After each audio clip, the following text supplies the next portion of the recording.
سلامونه ګرانو کتونکو، محمد اویس یم او دا ټیم موجود یم په خپل ځای کې. او کله چې جمع شروع شي نو تاسو به وینئ دغه په دې علاقه کې خلک د اور ځان ته بلوي او د دې په وجه چې کوم دی نو ځان د یخنۍ نه بچ کوي. په هر حال زبیر را سره ناست دی چې زموږ ډېر ښه ملګری دی او دلته په دې علاقه په دې ځای کې چې کوم دی زمینداري کوي. دی د ګنو چې کوم دی د کروندګر دی، د سټرابري کروندګر دی، دغه شان نور نو مختلف سیزونو کې چې کوم دی لګیا د خپل خواري محنت کوي.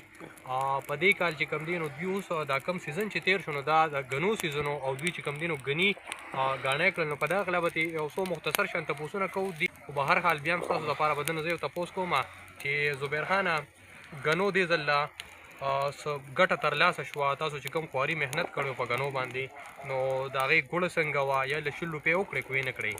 په دې هکله به راته څه وایې؟ بسم الله الرحمن الرحیم. شکر دی الحمدلله. بس پروس کار خو ګني حرام و، مولیه خو پکې او سخت کار شکر دی خو ګني روغ و، ګوړه هم ښه وکړه، هر یو شي ځای ښه برابر وکړو. ګرانو کتونکو، تاسو زبیر خبرې واورېدې. زبیر وایي چېرې د تېر کلني په نسبت باندې د دې کال کم ګني چې دی نو هغې له 100 روپۍ هم موږ دپاره وکړې او ماشاءالله د هغې چې کومه ګوړه وه نو هغه هم ښه شوې ده.